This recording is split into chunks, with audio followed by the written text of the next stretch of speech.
Okay. सो दो ridges हो गई जो कि बन रही थी epithelial cells of the cochlear duct से। जो इसकी आउटर रिज है वो देती है 1 row of the inner hair cells and 3 to 4 rows of hair outer hair cells. ठीक है, ये हेयर सेल्स जो हैं इनका मेन फंक्शन क्या है? ये हेयर सेल्स जो हैं ये सेंसरी सेल्स हैं ऑडिटरी सिस्टम के। ठीक है जी। उसके अलावा इन हेयर सेल्स को जो है वो एक जेलेटिनस लाइक होती है मेम्ब्रेन, उसने कवर किया हुआ होता है, प्रोटेक्टिव कवरिंग दी हुई होती है, उसको हम कहते हैं टेक्टोरियल मेम्ब्रेन। और इस पूरी चीज़ को hair cells plus tectorial membrane इसको कहते हैं ऑर्गन ऑफ कॉटाई। और ऑर्गन ऑफ कॉटाई का फंक्शन ये है कि इसने जो है इम्पल्सेस को जो है रिसीव करना है और ट्रांसमिट करना है with the help of spiral ganglion to the nervous system या फिर ब्रेन तक थ्रू 8th क्रेनियल नर्व। यहाँ पे नजर आ रहा है organ of Corti. This is the inner hair cell की एक रो, this is 3 to 4 rows of the outer hair cells. और ये इनके ऊपर एक जिलेटिनस लाइक सब्सटेंस से इनको प्रोटेक्टिव कवरिंग दी हुई है, कवर किया हुआ है, जिसको हम कहते हैं टेक्टोरियल मेम्ब्रेन। अब tectorial membrane plus hair cells together इसको हम कहते हैं ऑर्गन ऑफ कॉटाई। क्या फंक्शन है ऑर्गन ऑफ कॉटाई का? कि इसने जो है इम्पल्सेस को जो है वो एब्जॉर्ब करना है, जो कि आ रही हैं साउंड इम्पल्सेस। उसके अलावा जो है इक्विलिब्रियम इम्पल्सेस उनको जो है ये एब्जॉर्ब करेगा। उसके अलावा इनको ये ट्रांसमिट करेगा to the brain with the help of 8th cranial nerve. ठीक है, जैसे आपको यहाँ पे कॉक्लियर नर्व जो है वो नज़र आ रही है, तो ये इम्पल्सेस को एब्जॉर्ब करेंगी कॉक्लियर नर्व के थ्रू, जो है ये बाद में इसको जो है वो ट्रेवल करेंगी towards the brain.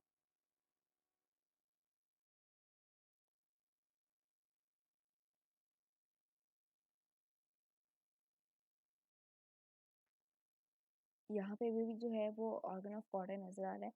This is tectorial membrane और ये अंदर जो है वो हेयर सेल्स प्रेजेंट है यहाँ पे सारे, इसको टुगेदर कह देंगे organ of Corti. And this is organ of Corti जो है ये इम्पल्सिस जो है इनको ट्रांसमिट करेगा।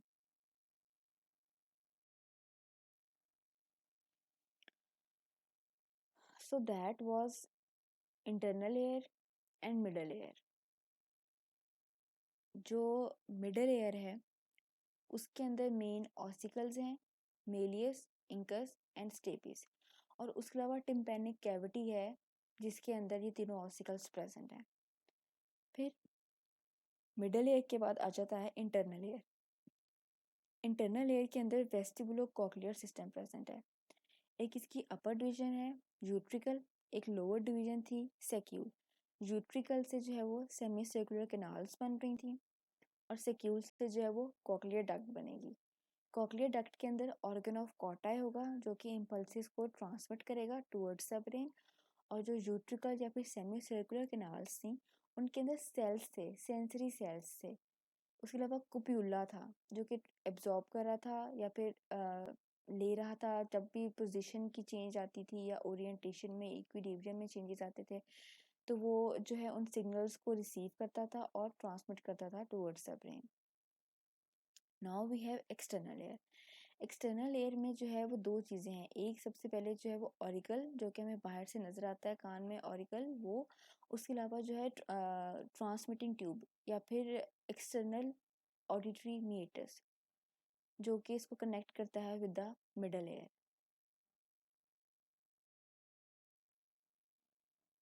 Okay, here you can see the first फ्रेंजियल cleft जो कि बन रही है। This is the first फ्रेंजियल cleft बन रही है और अंदर से जो है वो फर्स्ट फ्रेंजियल पाउच जो है वो आउटवर्ड मूव कर रहा है। ये हमने पहले भी डायग्राम में देखा था। जब हमने वेसिकल, जिस डायग्राम में वेसिकल बना हुआ देखा था, उसी डायग्राम में इस तरह से भी थी। सो इन दिस वे जो है वो क्या होगा, एक्सटर्नल ऑडिटरी मीटर्स बनेगा। अब at the end of the external auditory meatus या फिर इसके बॉटम पे जो है वो एपिथेलियल सेल्स की प्रोलिफरेशन होती है। एपिथेलियल सेल्स की प्रोलिफरेशन होती है और वो मिलके जो है वो एक मीटल प्लग बना देते हैं जो कि क्लोज रखता है इस ट्यूब को, सो दैट कोई कनेक्शन नहीं होता मिडल एयर का विद एक्सटर्नल एयर, क्योंकि दरमियान में मीटल प्लग प्रेजेंट होता है। सो दिस हेयर, ये जो इसका एंड वाला पार्ट नजर आ रहा है, तो एक्सटर्नल ऑडिटरी मीटस के बॉटम पे जो है वो एपिथेलियल सेल्स की प्रोलिफरेशन होती है, और प्रोलिफरेशन से वो एक मीडियल प्लग बना देंगे जो कि इसको जो है वो कनेक्शन नहीं डेवलप होने देगा इसका इनिशियली। फिर विद डेवलपमेंट जो है वो इन द लेटर मंथ्स में जाके जब वो मीडियल प्लग जो है वो एब्जॉर्ब हो जाता है या फिर वो ख़त्म हो जाता है और पूरा कनेक्शन जो है वो डेवलप हो जाता है। उसके अलावा जो मीडियल प्लग है वो जो टिम्पेनिक मेम्ब्रेन बनती है या ईयर ड्रम, जो कि एक मेम्ब्रेन होती है between the external air and middle air, उसको बनने में भी हेल्प आउट करता है। This is medial plug. ये बाहर से एक्सटर्नल ऑडिटरी मीटस आ रही है, लेकिन क्या है कि दरमियान में एपिथेलियल सेल्स की प्रोलिफरेशन प्रेजेंट है, जिसको हमने कहा है मीडियल प्लग, और ये कनेक्शन नहीं बनने दे रही between the external air and middle air. लेकिन क्या होगा, बाद में ये मीडियल प्लग जो है ये ख़त्म हो जाएगा, और उसके अलावा जो है यहाँ पर टिम्पेनिक मेम्ब्रेन बन जाएगी इस जगह पे। Now tympanic membrane. Tympanic membrane जो है वो कनेक्ट करती है एक्सटर्नल एयर को विद मिडल एयर। उसके अलावा टिम्पेनिक मेम्ब्रेन की 3 लेयर्स होती हैं। सबसे पहले इसकी आउटर लेयर है जो कि एक्टोडर्म सेल से बनी होती है। ये एक्टोडर्म सेल्स कहाँ से आ रहे हैं? ये आउटर जो कि इसका क्लेफ्ट बना रहे थे, फर्स्ट फ्रेंजियल क्लेफ्ट, वही क्लेफ्ट जो है वो अंदर को इन्वेजिनेट हुआ था या फिर अंदर को मूव हुआ था, जिसकी वजह से एक्सटर्नल ऑडिटरी मीटस बना था। तो वही एक्टोडर्मल सेल्स जो हैं इसकी आउटर मोस्ट लेयर बनाएंगे। उसके अलावा इसकी जो इनर मोस्ट लेयर है वो एंडोडर्म से आएगी, जो कि फर्स्ट फ्रेंजियल पाउच से आ रहा था, और जो टिम्पेनिक कैविटी भी बना रहा था वही एंडोडर्म इसकी इनर मोस्ट लेयर बनाएगा। और जो मिडल लेयर है इसकी वो कनेक्टिव टिश्यू से बनी हुई होती है। As you can see here, the blue one is the outermost layer जो कि एक्टोडर्म से आ रही है बाहर से, फर्स्ट फ्रेंच क्लेफ्ट से। Inner layer is the yellow one जो कि एंडोडर्म से आ रही है, और जो मिडल वाली है वो कनेक्टिव टिश्यू लेयर है। So in this way 3 layers of the tympanic membrane या फिर ईयर ड्रम जो है वो फॉर्म होती हैं। Then we have auricle. Auricle के डिफरेंट पार्ट्स होते हैं, हेलिक्स होता है, ट्रेगस होता है, कॉनका होता है। ये सारे पार्ट्स जो हैं कैसे डेवलप होते हैं कि जो फर्स्ट एंड सेकंड फ्रेंजियल आर्च है, वो फर्स्ट एंड सेकंड फ्रेंजियल आर्च जो है वो 6 प्रोलिफरेशंस देती हैं सेल्स की, एक्टोडर्मल सेल्स की। फर्स्ट आर्च से भी 3 प्रोलिफरेशंस होंगी एंड सेकंड आर्च से भी 3 प्रोलिफरेशंस होंगी, टोटल 6 प्रोलिफरेशंस या फिर स्वेलिंग्स जो भी आप कह लें। ये 6 प्रोलिफरेशंस जो हैं ये आपस में जो है वो फ्यूज टुगेदर होंगी, अरेंज होंगी और ग्रो करेंगी, और ये प्रॉपर जो है वो ऑरिकल देंगी। इन स्वेलिंग्स को या फिर इन प्रोलिफरेशंस को जो है वो ऑरिकुलर हिलॉक्स भी बोलते हैं। Here, this is the first pharyngeal arch जिससे 3 proliferations नजर आ रही हैं। This is second pharyngeal arch जिससे नेक्स्ट 3 proliferations आ रही हैं। फिर ये टोटल हो गई 6, और इन टोटल 6 proliferations ने जो है आपस में अरेंज किया है, फ्यूज टुगेदर किया है, ज्वाइन किया है, और ज्वाइन करने के बाद जो है ये क्या करेंगे, ये डेफिनेटिव ऑरिकल देंगी। This is the auricle. ये ऑरिकल के पार्ट्स हैं, जैसे कि दिस इज हेलिक्स है, helix, crus of helix, helix है, कॉनका है, ट्रेगस है, लोब है या फिर पिन ऑफ द एयर है। These are all the parts of the auricle. Now if we look upon the summary of the air starting from the external layer, for example external layer में हमने कहा सबसे पहले auricle होता है। Auricle जो है वो किस चीज़ से बनता है, वो फर्स्ट एंड सेकंड फ्रेंजियल आर्च से 6 प्रोलिफरेशंस होती हैं, वो प्रोलिफरेशंस जो हैं वो ऑरिकल बनाती हैं। फिर ऑरिकल के बाद जो है वो आता है external auditory meatus. This is external auditory meatus pathway. ये किस चीज़ से बना है, ये जो फर्स्ट फ्रेंजिक लेफ्ट बन रहा था उसकी वजह से बना है। और ये क्या लाइनिंग कौन सी थी, इसकी एक्टोडर्म लाइनिंग थी। देन इसको कौन आफ्टर एक्सटर्नल ऑडिटरी मीटस जो है ईयर ड्रम आता है या फिर टिम्पेनिक मेम्ब्रेन आती है। किस चीज़ से बनी होती है टिम्पेनिक मेम्ब्रेन, इसकी 3 लेयर्स होती हैं। एक आउटर एक्टोडर्म जो कि एक्सटर्नल ऑडिटरी मीटस से आ रही थी, एक मिडल वाली कनेक्टिव टिश्यू लेयर, और एक इनर वाली एंडोडर्म लेयर जो कि मिडल लेयर से आ रही होती है। Then the next part is middle layer. Middle layer में 2 चीज़ें हैं इंपॉर्टेंट, एक ऑसिकल्स जो कि 3 हैं, that is incus, malleus and stapes. Incus, malleus and stapes, जो कि यहाँ पे नज़र आ रहे हैं। उसके अलावा ये तीनों ऑसिकल्स जो हैं वो इनिशियली जो है वो एम्बेडेड होते हैं मेसेनकाइम के अंदर। ये पूरी कैविटी जो है जो फिल्ड होती है मेसेनकाइम से, और इसको इनसर्कल किया हुआ होता है एंडोडर्म ने, जो कि फर्स्ट फ्रेंजियल पाउच से आ रही होती है। फिर क्या होगा, 8th मंथ में जाके जो है वो मेसेनकाइम जो है वो ख़त्म हो जाएगा और ये पूरी स्पेस रह जाएगी या कैविटी रह जाएगी। इस कैविटी को हम कहेंगे टिम्पैनिक कैविटी। दिस पिंक वाली जो है सारी वो टिम्पैनिक कैविटी रह जाएगी। और उसके अलावा हमने कहा था कि इसका एक पार्ट जो है, उसके अलावा हमने कहा था कि जो इसका एक पार्ट है टिम्पैनिक कैविटी का या एंडोडर्म का, वो लाइन करेगा इसको या फिर ज्वाइन करेगा इसको with nasopharynx. Then moving on towards the internal ear. Internal ear के अंदर जो है वो वेस्टिबुलो कॉक्लियर सिस्टम होता है। सबसे पहले क्या होता है, दो डिविजन्स होती हैं। एक अपर डिवीजन थी जिसको हमने यूट्रिकुलर कहा था, और एक लोअर डिवीजन थी जिसको सेक्युलर कहा था। जो यूट्रिकुलर डिवीजन है या फिर यूट्रिकल है, उससे जो है वो बनेगी सेमी सर्कुलर कैनाल्स बनेगी। सेमी सर्कुलर कैनाल्स जो हैं वो टोटल जो है वो 5 एंटर होती हैं यूट्रिकल के अंदर। इन कैनाल्स के अंदर जो है वो सेंसरी सेल्स प्रेजेंट होते हैं।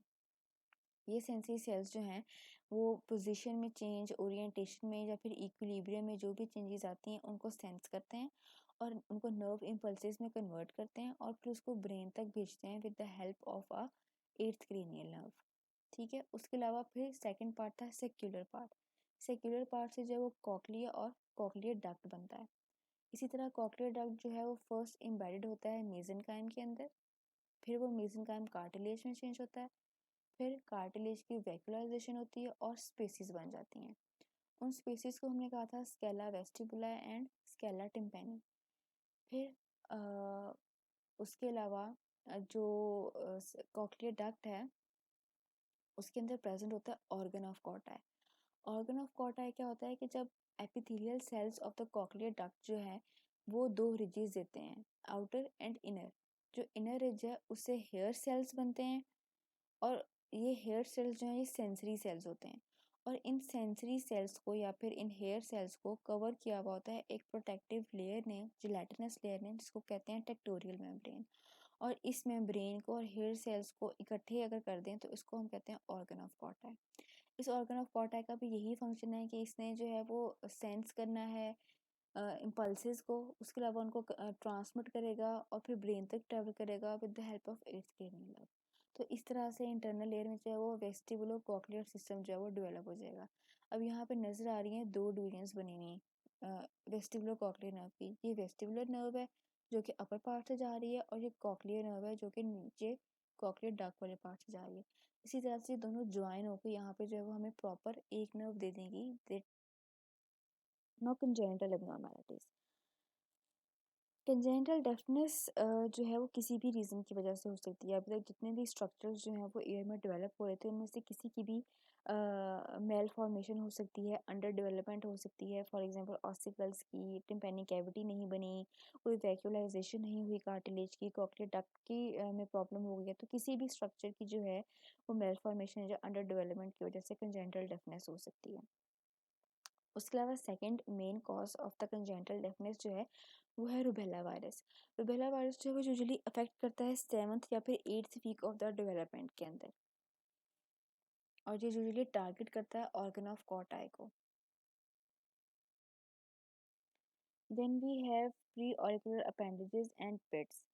अपेंडेजेस कहते हैं स्किन टैग्स को एंड पिट्स कहते हैं शैलो डिप्रेशंस को। ये अपेंडेजेस या फिर ये जो पिट्स हैं ये यूजुअली प्रेजेंट होती हैं anterior to the ear, anteriorly present होती हैं एयर के अंदर। ठीक है, और उसके अलावा अपेंडेजेस जो हैं वो क्यों बन सकती हैं, जब 6 प्रोलिफरेशन हुई थी फर्स्ट एंड सेकंड फ्रेंजियल आर्च की, जो आपस में फ्यूज करी थी, जिन्होंने बाद में ऑरिकल बनाया था, उन 6 प्रोलिफरेशन में से किसी भी की भी अंडर डेवलपमेंट हो सकती है, किसी की भी मेल फॉर्मेशन हो सकती है, जिसकी वजह से जो अपेंडेजेस बन सकती हैं। और उसके अलावा पिट्स भी इन द सेम वे जो है किसी भी एबनॉर्मल डेवलपमेंट की वजह से, उन हिलॉक्स की एबनॉर्मल डेवलपमेंट की वजह से पिट्स बन सकती हैं। Then we have chromosomal abnormalities. जितनी भी कॉमन कॉमन क्रोमोसोमल एबनॉर्मेलिटीज़ हैं उन सब में ऑलमोस्ट जो है वो एयर की इन्वॉल्वमेंट जो है वो ज़रूरी होती है। This ear is the pit, this is also the pre auricular pit. और जैसा कि नजर आ रहा है कि usually interior to the ear पड़ी हुई है, इंटीरियर साइड पे प्रेजेंट होती हैं usually. Okay, this is aural atresia, जिसमें नजर आ रहा है कि कंप्लीट मेल फॉर्मेशन है, अंडर डेवलपमेंट है एयर की, बिल्कुल भी ऑरिकल जो वो प्रॉपरली नहीं बना हुआ। Then next we have accessory auricle, यहाँ पे स्किन टैग्स नजर आ रहे हैं, these are the pre auricular appendages, ये स्किन टैग्स हैं या फिर जो malformation of the auricular hillocks की वजह से बने हैं। This is aural atresia, complete absence है ऑफ द एक्सटर्नल एयर की। दिस इज साइनस, ये पेट ही थी, जो पेट जो है वो इन्फेक्टेड होगी उसको हमने साइनस कह दिया, और ये भी इंटीरियर टू द एयर पड़ी हुई है जैसा कि नजर आ रहा है यहाँ पे। This is absent external auditory meatus, auricle तो बना हुआ है प्रॉपर, लेकिन जो कैनाल है या फिर एक्सटर्नल ऑडिटरी मीटर्स है वो नहीं बनी हुई। दैट मीन्स कि यहाँ पे फर्स्ट फ्रेंच लेफ्ट की जो है वो डेवलपमेंट नहीं हुई।